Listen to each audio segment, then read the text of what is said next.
শিবশম্ভু, তুমি আমার লোকনাথের মান রেখো বাবা। অবোধ শিশু যদি কোনো ভুল করে ফেলে, নিজ সন্তান মনে করে ওকে ক্ষমা করে দিও ঠাকুর, ক্ষমা করে দিও। বাবা, লোকনাথ তো এখনো জল থেকে উঠছে না।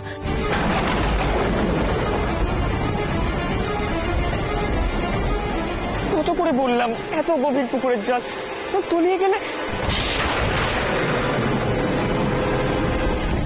কি হলো বলুন দেখি আচার্য ঠাকুর, এখনো যে ওরা এলো না।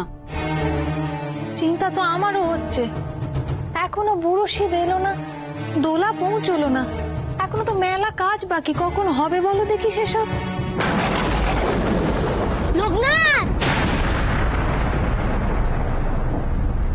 লোকনাথ, লোকনাথ, লোকনাথ, লোকনাথ এখনো জল থেকে উঠছে না। যে আমার চোর অপবাদ কাটিয়েছে, যে আমায় আবার গায়ে ফিরিয়ে এনেছে, যে সবার বিপদ হরণ করে, আজ তার বিপদ। আর তার বিপদে আমি কি করে স্থির থাকি ঠাকুর, বলো না। ওই আমি বৈষ্ণব, আমার প্রাণে কিচ্ছু যায় আসে না, আমাকে জলে নামতেই হবে গো। লোকনাথ, লোকনাথ,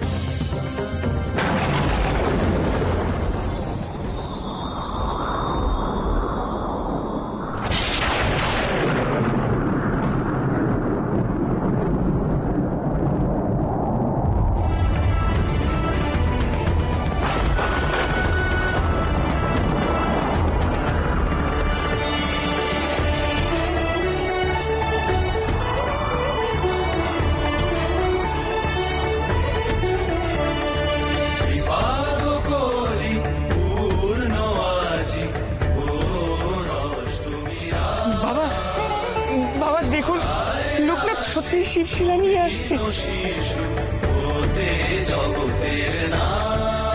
জয় শিব শম্ভু।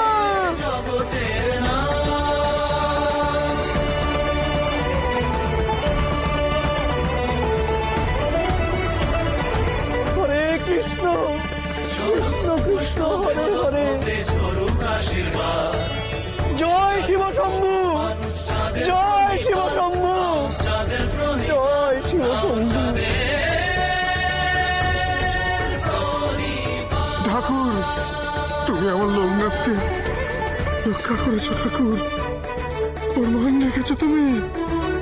জয় শিব শম্ভু, জয় শিব শম্ভু, জয় শিব শম্ভু, জয় শিব শম্ভু, জয় শিব শম্ভু, জয়। আদিখ্যাতা, আমাদের মতো কুলীন ব্রাহ্মণকে অপমান করে ওইটুকু বাচ্চা ছেলে তাকে মাথায় তুলে নাচছে সবাই, এর ফল কিন্তু ভুগতে হবে, এই বলে গেলাম। সে আর বলতে, ব্রহ্মজ্ঞানী আমরা, আমাদের অপমান স্বয়ং শিব সইবে না, এই বলে রাখলুম। হ্যাঁ, চলো সবাই, চলো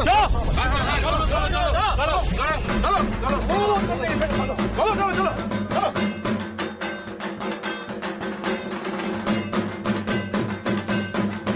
বাবা তারনাথে চরণে সেবা লাগি, আরে বাবা তারনাথে চরণে সেবা লাগি, বাবা ভোলানাথে চরণে সেবা লাগি, বাবা তারনাথে চরণে সেবা লাগি, আরে বাবা তারনাথে চরণে সেবা লাগি, বাবা ভোলানাথে চরণে সেবা লাগি, বাবা তারনাথে চরণে সেবা লাগি, আরে বাবা তারনাথে চরণে সেবা লাগি, বাবা ভোলানাথে চরণে সেবা লাগি।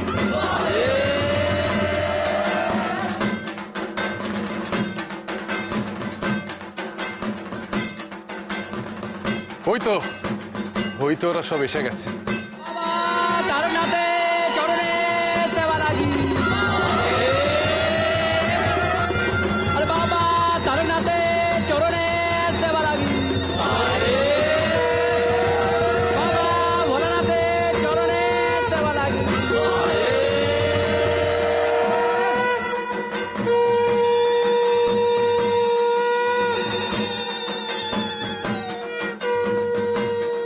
ব্যাপার নিশিকান্ত, এত বিলম্ব হলো কেন? ক্ষমা করবেন আচার্যদেব, যে আশ্চর্য কাণ্ডের সম্মুখীন হয়েছিলাম তা যদি আপনি চাক্ষুষ করতেন তাহলে আপনিও অবাক হতেন।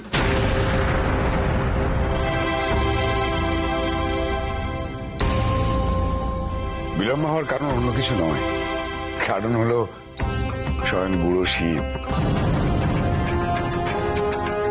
পুরো শিব তো জল থেকে উঠতেই চাইছিলেন না।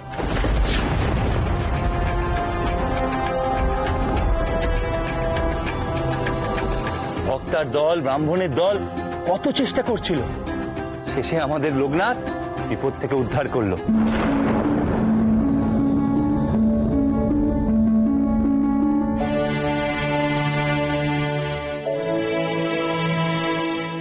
ওর হাতেই বুড়ো শিব জল থেকে উঠলেন। মানে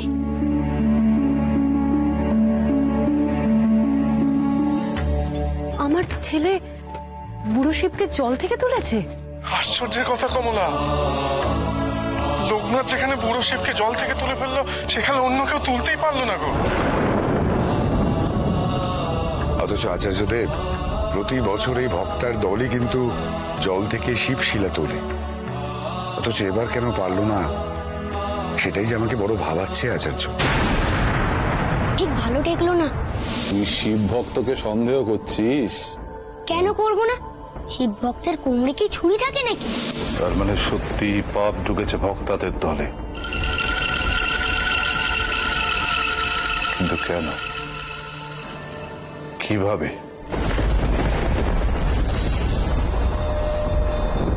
বৃথা চিন্তা করছো তোমরা। চিরকাল ঈশ্বর তো ভক্তের টানেই ধরা দেন।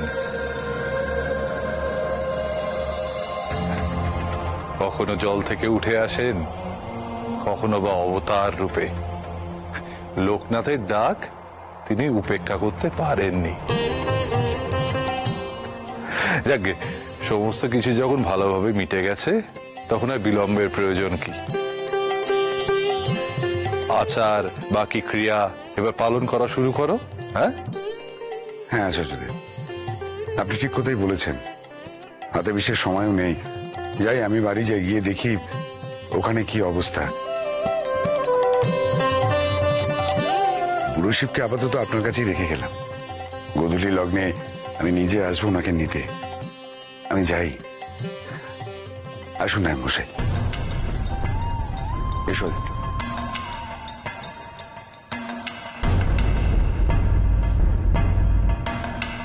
কইয়ে ভক্তার দল, এবারে গাজরের খুঁটি পোতা শুরু করো, পুজোর তো আর বেশি দেরি নেই।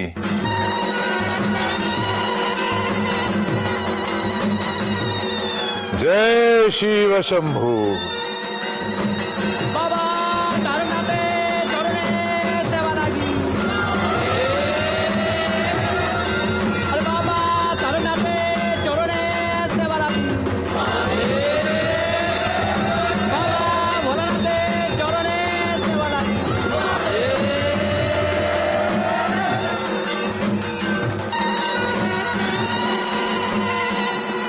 নাও মায়েরা, এবার শিবের গাত্র হরিদ্রার আয়োজন করো।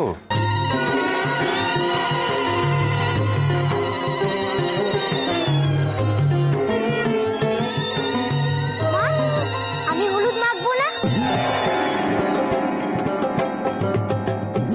বাবা, তোর কি বিয়ে নাকি রে যে তোকে হলুদ মাখানো হবে?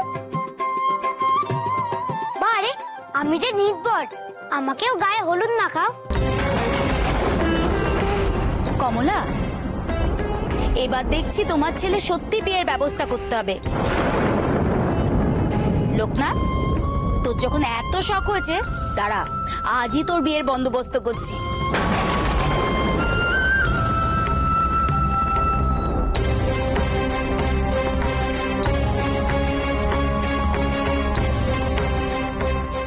এ কি, লোকনাথের কেমন চিন্তা? ওর জীবনের যে উদ্দেশ্য তবে তা কি ব্যর্থ হবে? ও নিজেকে সংসারের বাঁধনে জড়াতে চাইছে কেন?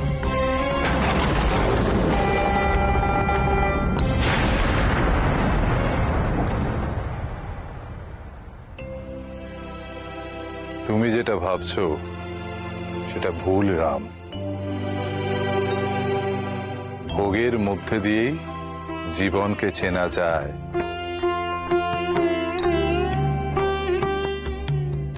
উপলব্ধি করা যায় জীবনে কিসের প্রয়োজন, কতটুকু, কতটা দরকার আর কতটা দরকার নেই। দেখো রাম, স্বাভাবিক প্রবৃত্তি যদি জাগরুক না হয় তাহলে তার ত্যাগ করার প্রয়োজনও তো মানুষ বুঝবে না। ত্যাগের কত বড় মাহাত্ম্য সে বুঝবে কি করে?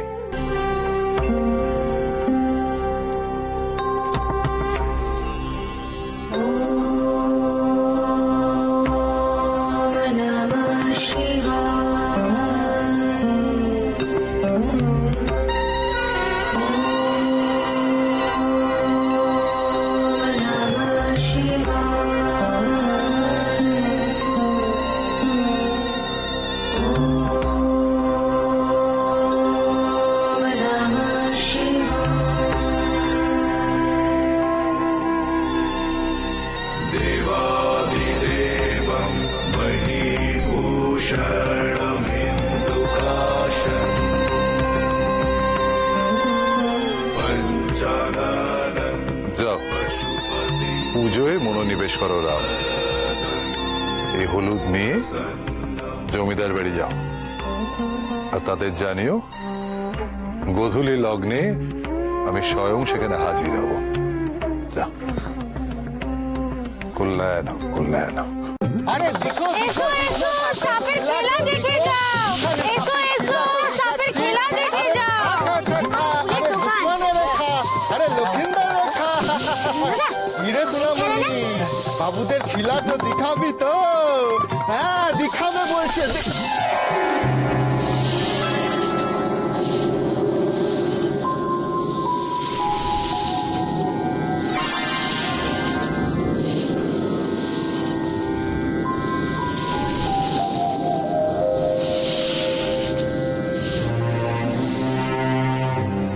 আরে বেটা তুমি, তুই চল লোকনাথ, আর খেলার দিকে কাজ নেই। আমার খুব ভয় করছে। এত ভয় পেলে চলে বেনি? লজ্জা ঘৃণা ভয় তিন থাকতে নয়। খুব হয়েছে, এখন চল দেখি। চল চল বেনি, এতদিন আমার সাথে ঘুরেও তোর একটু সাহস হলো না, এই ভিতর তুমি রয়ে গেলি। এই লোকনাথ, তুই এখানেই দাঁড়িয়ে থাকবি? ওই খেলনার দোকানে যাবি না? চল তাই চল। এই দেখ কি সুন্দরভাবে পুতুলগুলো সাজানো। হ্যাঁ রে, সত্যিই খুব সুন্দর। দেখেছেন বাবুরা, দেখেছেন সবাই, অশ্রু সজল সামাজিক যাত্রা পালা, সাবিত্রী সত্যবান নাচে গানে ভরপুর।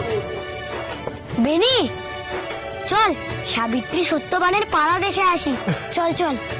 আর মাত্র কয়েকজনের বসার জায়গা আছে, মাত্র একটা পয়সা আসুন, দেখে যান সবাই। আপনাদের মনের মতন যাত্রাপালা, মনে রাখার মতন যাত্রাপালা, সাবিত্রী সত্যবান। হ্যাঁ রে লোকনাথ, তুই এখন যাত্রাপালা দেখতে যাবি? মায়ের কাছে সাবিত্রী সত্যবানের গল্প শুনে আমার মুখস্থ হয়ে গেছে। আমি বলি কি লোকনাথ, এখন আর পালা দেখে কাজ নেই, চলো আমরা বরং ওই দিকটায় যাই। বাবা তারনাথে চরণে সেবা লাগি। আরে বাবা তারনাথে চরণে সেবা লাগি। বাবা ভোলানাথে চরণে সেবা লাগি। বাবা তারনাথে চরণে সেবা লাগি। আরে বাবা তারনাথে চরণে সেবা লাগি। বাবা ভোলানাথে চরণে সেবা লাগি। বাবা তারনাথে চরণে সেবা লাগি।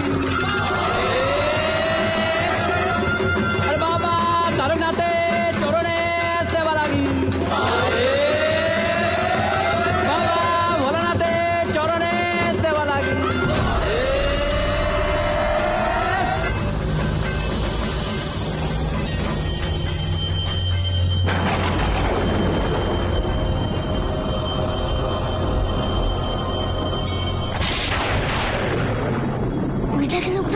সেই সন্ন্যাসী লোকটা।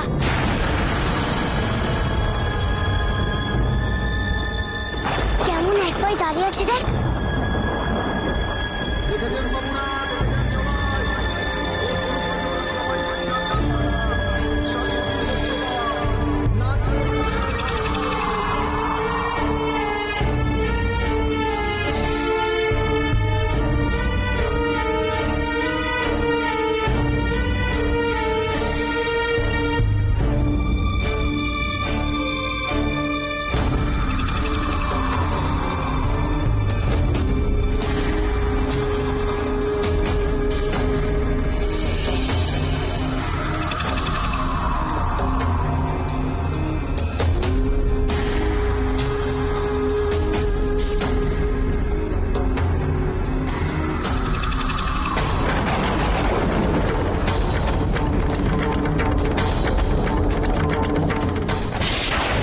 কি খুঁজছি বলতো?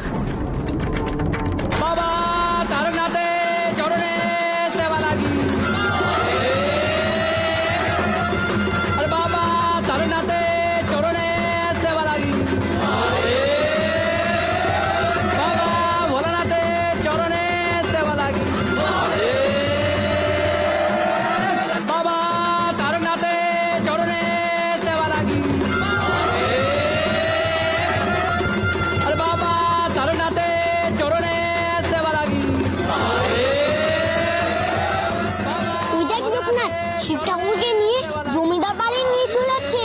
আমাদেরও তো যেতে হবে, তুই যে নির্ভর। হ্যাঁ, আমাকে তো সবসময় শিব ঠাকুরের সঙ্গেই থাকতে হবে। চল চল তাড়াতাড়ি চল। আরে বাবা তারনাথে চরণে সেবা লাগি।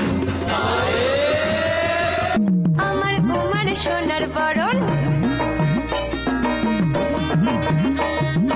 আমার বোমার সোনার বরণ, কেমন রূপের ছটা, ছাই মাখা এত বড় জুটেছে, মাথায় কেমন জটা, মাথায় কেমন জটা, কেমন রূপের ছটা, মাথায় কেমন জটা, কেমন রূপের ছটা। সোনায় মোড়া জীবন ছিল এমন বাপের ঘর, সোনায় মোড়া জীবন ছিল এমন বাপের ঘর। ওরে কেমন ধারা জীবন হবে সঙ্গী বুড়ো বর, সঙ্গী বুড়ো বর এমন বাপের ঘর, সঙ্গী বুড়ো বর এমন বাপের ঘর।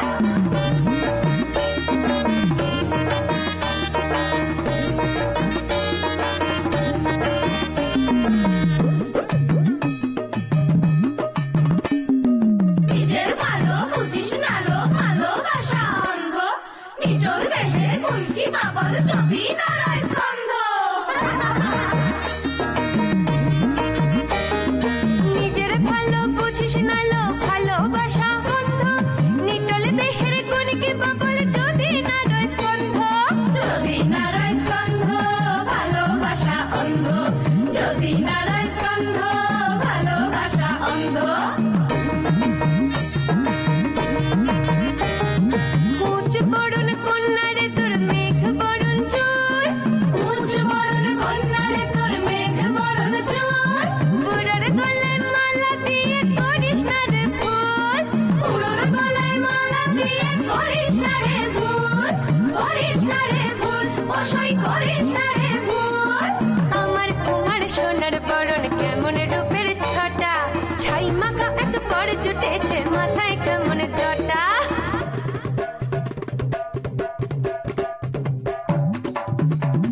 ছাই মাখা এত জুটেছে, মাথায় কেমন জটা, ছাই মাখা এত জুটেছে, মাথায় কেমন জটা, ওরে মাথায় কেমন জটা, ওর মাথায় কেমন জটা, দেখ মাথায় কেমন জটা।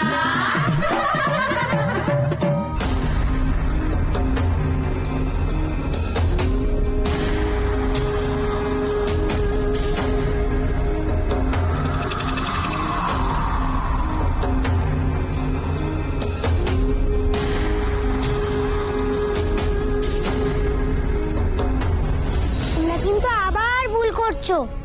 তোমরা দেখি আমাকে চিনতেই পারছো না। বুড়ো শিবের কথা মনে পড়লেই আমার কথা তোমরা ভুলে যাও। কেন, মিতবরকে বুঝি গলায় মালা পড়তে নেই? লোকনাথ, কেন বারবার ঠাকুরের পুজোয় বিঘ্ন ঘটাচ্ছিস? এদিকে এদিকে তুই বরণের কাজ শুরু করতে দে। আয়। না না ঠাকুর মশাই, আজ আর ওকে বকাঝকা করবেন না। আর তাছাড়া আমাদের লোকনাথ তো ঠিক কথাই বলছে, নিদবরকে বরণ না করালে বরেরই তো অপমান। ওর কথায় কিছু মনে করবেন না, ও আজকাল একটু দুষ্টু হয়েছে। না না, লোকনাথকে তো মালা পরাতেই হবে, নিদবর বলে কথা। কই গো, নিয়ে এসো আর একটা মালা।